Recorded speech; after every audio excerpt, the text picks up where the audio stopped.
Salut, on va réagir à une nouvelle vidéo. Attendez, hein. Les meilleures armes par catégorie légendaire, qu'on précise Elden Ring. Bonjour YouTube. Dites, est-ce que vous vous êtes déjà demandé quelle était la meilleure arme dans sa catégorie? Moi, ouais, au point que ça m'empêche de dormir. Du coup, voici ma liste après des tests intensifs qui ont consisté à casser beaucoup de tronches avec beaucoup d'armes. Toutes, à part les trucs du genre ça, c'est déjà la pire catégorie d'armes du jeu, alors qu'en plus, il n'y a pas de dégâts. Alors ça, je suis d'accord. Je l'ai mis au level max, elle fait 100 dégâts. Elle a la même portée qu'un boxeur manchot, c'est trop, même pour un adepte du BDSM comme moi. Dans cette vidéo, les persos ont 80 à la stat offensive pour chaque arme afin d'atteindre le hard cap, et toutes les armes sont au niveau max, testées sur les mobs de Farum Azula parce qu'ils ont la même défense qu'une feuille de PQ. Moi je les ai joués un peu partout, mais il faut bien trouver des cobayes pour la démonstration. Oui, ça fait beaucoup d'heures de jeu pour une simple vidéo. Du coup, si vous voulez soutenir, le pouce bleu, le commentaire, le partage, n'hésitez pas à me dire si d'autres sujets Faisez pareil, likez, abonnez-vous, ça fait drôlement plaisir. du genre vous intéressent. Meilleure arme par stats, meilleure légendaire, etc. Je veux dire, j'ai déjà la moitié des armes du jeu à fond, alors autant que ça serve. Et on va parler de meilleures armes de corps à corps, donc pas les bâtons, etc. Même si je devrais dire meilleures armes, vu que dépendant de votre build, il y en a qui seront totalement useless, alors il y aura les mentions honorables. Oui, je sais, la liaison, c'est pour la blague. Et c'est sujet à débat, notamment parce qu'on aime ou pas le moveset, je vous laisse donc me dire votre arme préférée. Commençons par ceux qui sont contents d'en avoir une petite, les dagues. Évidemment, le moveset du couteau noir est cool et sa skill qui réduit les HP max est très forte, et plus on va dans les Oui, c'est comme l'arme de Malik, elle est super forte. new game, plus c'est fort. Sincèrement, cette arme permet de rouler sur les boss. Sinon, il y a bien évidemment la Reduvia, qui a l'AR le plus élevé de toutes les dagues. L'AR, c'est les dégâts bruts La Redivia, c'est très bien pour une run et saignement. de l'arme, sans penser à l'armure ou aux résistances de l'adversaire. Le saignement le plus élevé de toutes les dagues, et peut-être bien de toutes les armes saignement d'ailleurs, sans le malus de dégâts qui va avec, et un weapon art qui existe ailleurs, sauf que là il ne consomme pas de PV. Et Yulia la farmera pour vous après 2 minutes 15 de jeu. C'est sans doute la meilleure dague, vous direz quelqu'un d'intelligent, mais vous êtes sur ma chaîne. Du coup, je vous dis plutôt que j'ai personnellement un faible pour le Crise de pierre d'éclat. Déjà en dégâts, on est bien, mais son weapon art est lui aussi une nette amélioration d'un autre déjà existant. Il envoie un rayon, puis un coup d'estoc en follow-up. C'est la même chose que flèche de pierre d'éclat, sauf que ça a de la portée. Son coût en mana est presque le même et permet de dépasser les 2200 de dégâts pour 10 points seulement, ce qui est stupide. Il a en plus un très bon tracking, sans parler de sa hitbox qui ressemble à celle d'une Fiat Punto. Bref, c'est pour un build Intel, mais quel régal!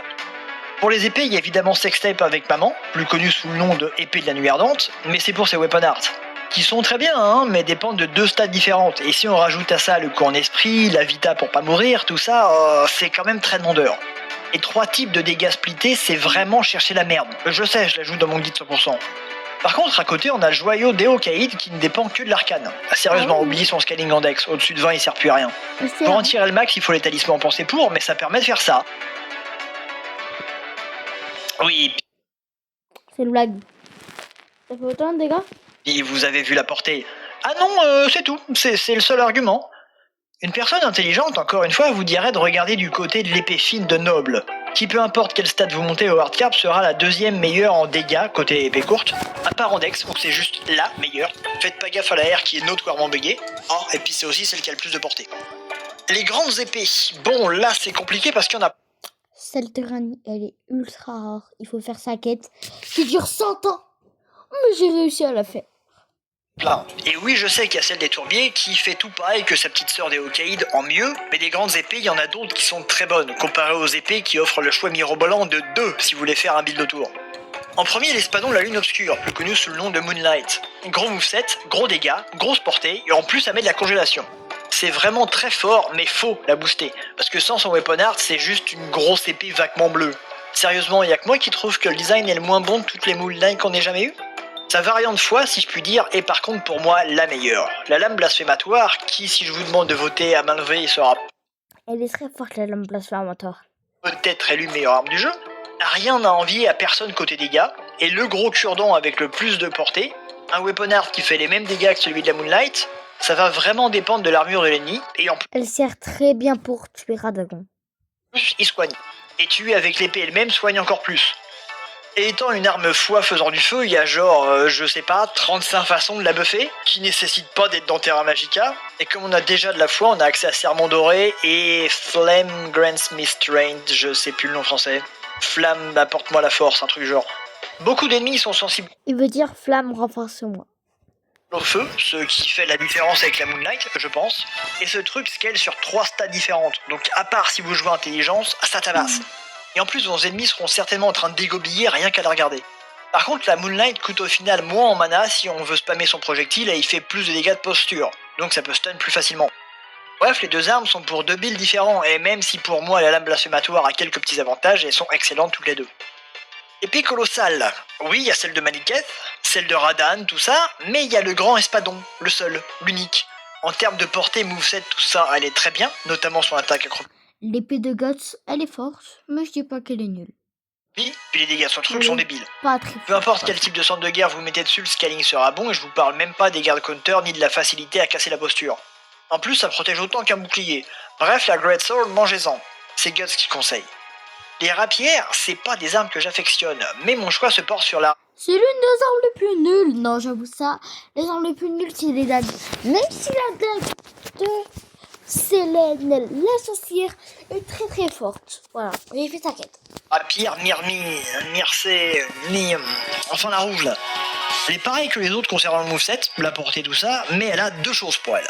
Premièrement, elle inflige de la corruption écarlate, mais elle peut, deuxièmement, être équipée de la cendre de guerre qu'on veut, ce qui permet de transformer son scaling et même rajouter du poison et du saignement. Et du saignement, les deux à la fois, parce que vomir c'est marrant uniquement s'il y a des caillots dedans. Avec une autre rapière en main gauche, Elin a une animation spéciale lui permettant de mettre 3 coups très rapides et ça devient donc vraiment facile d'infliger 3 altérations d'état d'un coup, ce qui est surpuissant, surtout quand toutes font des dégâts selon un certain pourcentage. Plus vous avancez dans le jeu, plus c'est fort. Concernant les grandes rapières, ça sera la spirale sanglante, y a même pas débat. En termes de dégâts, c'est pas la pire sans être la meilleure, mais elle a pour elle le saignement, donc ça rattrape vite les quelques points qu'elle fait en moins. Et surtout, elle a sa cendre de guerre qui permet de se repositionner et donne 30 frames d'invulnérabilité. Vous savez que quand vous faites une roulade, vous êtes invulnérable. Vous savez ça. Bon, en étant sous 30% de poids et en ayant la meilleure roulade possible, qui donne le plus de frames d'invulnérabilité, vous en aurez 13. Cette arme vous rend invulnérable 2 fois plus longtemps qu'une roulade. C'est stupide. Et en plus, vous pouvez chanter Spin to win avant de le planter dans les yeux du gars d'en face. Alors, oui, la lame rocheuse du roi dragon tape plus fort, et encore, faut prendre en compte le saignement, mais je trouve que ça compense pas pour la cendre de guerre. Lame rocheuse du roi des dragons. Le mec qui a nommé cette épée devait vraiment avoir besoin de compenser. Pour les épées courbées, on a celle du bandit pour jouer saignement, assez terrible vu la vitesse de frappe en ambi, mais elle égale pas celle d'Astel. Déjà parce que vous avez certainement dû démembrer Libellule. Celle d'Astel, elle est forte. Hein. Si vous voulez savoir, c'est une aile d'Astel, celle-là. Géante pour vous la procurer vu sa tronche, ce qui est métal. Et ensuite parce que son attaque forte a une animation unique qui permet d'avoir beaucoup de portée, gratuitement, stagger et stun plutôt bien et parce que son weapon art est totalement craqué. Dans ce nuage de bullshit magique, il y a plusieurs zones d'explosion. Et si un ennemi est assez gros, il peut en bouffer jusqu'à 4, ce qui fait 4 fois plus de dégâts et 4 fois plus de dégâts de posture. Vous cassez donc les fions et les gardes à vitesse grand V. À ne pas confondre avec casser le fion des gardes, hein, c'est pas sur YouTube ça. Et si Oh là là, le gros flopito qu'il a dit. vous êtes dans un couloir, il va pas y avoir un glitch bizarre où ça passe à travers les murs. Au contraire, le nuage va être concentré au... Je pense le meilleur fléau. En plus d'ouvrir la voie à tout un tas de taunts gratuits, genre « Hey, tu t'es fait défoncer par mon bâtard !» Ouais, je sais pas, à vous de trouver. Vous pouvez réfléchir par vous-même pour trouver des insultes, non? Déjà que vous comptez sur... Attendez, je vais voir les... Sanglante et d'éclipse lunaire. C'est bon. Les katanas, vous allez me parler de rivière sanglante et d'éclipse lunaire, qui sont tous les deux très cool, et je sais que faire tchac-tchac dans les airs et balancer des Getsuga Tensho, ça vous excite, bande de weeb. Mais Eclipse demande, je trouve, beaucoup de stats pour un caster, surtout quand on sait combien de mobs résistent à la magie. Et l'autre, ouais. Traitez-moi d'hérétique tant que vous voulez, mais son weapon art, aussi cool qu'il soit, n'a que 50 de saignement. Il y a moyen de mettre un truc très semblable sur les autres katanas, qui du coup auront 82 de saignement. Mais ils feront pas de feu, et le combo feu plus saignement, c'est un peu le mode facile du jeu, je vous l'accorde. En plus, autant Eclipse que Rivière font des dégâts splittés, à moitié physique, à moitié autre chose, et du coup, c'est pas incroyable. Mieux vaut 100% quelque chose que 50-50. Non, moi j'ai un fait pour Nagakiba qui tape tout pareil que les autres, mais à une portée ahurissante. Et aussi, avec le Nagakiba, on peut faire une fausse rivière sanglante. Après, oui, c'est plus un Odachi qu'un katana, mais bref, il a rien à envier aux deux autres. Il peut mettre plus de saignement que Rivière Sanglante, tape fort, a un moveset qui permet de s'en servir limite comme une lance, c'est une arme très sous-estimée, je trouve. Et si vous voulez vraiment faire du feu et du saignement, vous pouvez toujours écoller l'âme de feu sanguin. Regardez, tout pareil, mais mieux. Voilà, c'est avec cette sorte de guerre et ce sort que vous pouvez faire une fausse rivière sanglante. Pour les lames doubles, il y en a deux qui se démarquent. L'écorcheur sans chair et celle d'Eleonora. L'apôtre, bah, elle fait mal quoi, puis son weapon art est vraiment fort. Sur certains ennemis un peu patos, c'est débile vu qu'il reste dedans. On parle de celle du duo Sainte-Chair. Celle du duo Sainte-Chair, c'est la flamme noire. La flamme noire est super forte, donc la note, elle est 9 sur 10. Genre la bête d'Elden, ça la vaporise. Après, faut aimer son attaque chargée et accepter de se battre avec un truc laissé par l'évolution quelque part entre le hameçon et le tire-bouchon. Mais autant Rivière Sanglante est pour moi pas si ouf que ça, autant les lames doubles d'Eleonora sont, je trouve, bien meilleures parce que leurs lames sont doubles. Qui s'en serait douté? Donc ça stagger en En fait, c'est juste double rivière sanglante, quoi. boucle les petits ennemis, assez souvent les autres vu le nombre de coups à la seconde, et met du saignement très vite. Et son weapon art, suffit de le regarder, et qu'est-ce que vous voulez lui reprocher? Sinon ses attaques chargées, on en parle? Non, vaut mieux pas, non, ça va m'énerver. Bref, est un perso tout rouge et vous aurez la joie d'incarner Dark Maul. Les haches, beaucoup vous parleront de celle du faucon, et je comprends. Et perso, j'aime la petite hachette de glace, et surtout la hache distordue.